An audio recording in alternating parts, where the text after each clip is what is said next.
எங்க மச்சான் சீமான சொல்ல பாரு. எனக்கு பொழுது போலன்னா அவன் பேச்சுதான் கேட்பேன். ஆமா, வீட்டுக்கு பின்னாடி தக்காளி செடி 4 வச்சுனா நீ சாஸ் கம்பெனி ஓனர் ஆயிடலாம் சொன்னாங்க.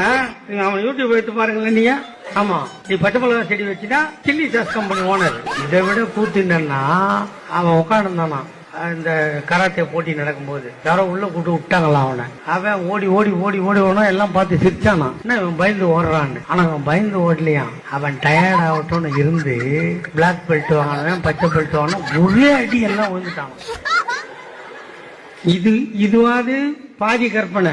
இங்க இருந்து இலங்கைக்கு போயிட்டானா. பிரபாகரன் கூட உட்காந்துக்கிறானா. மான் கறி சாப்பிடுறியா முயல் கறி சாப்பிடுறியான்னு ஒரு கேட்டுக்கிறாராம். ஏன்னா ஒரு மான் கறி முயல் கறி வேட்டையாடுறது தானே 18 பேரோட காட்டுக்கு போனான் எங்க அண்ணன் பிரபாகரன். பாண்டிருக்காராம். திடீர்னு தட தட ஒரே துப்பாக்கி சவுண்டான்.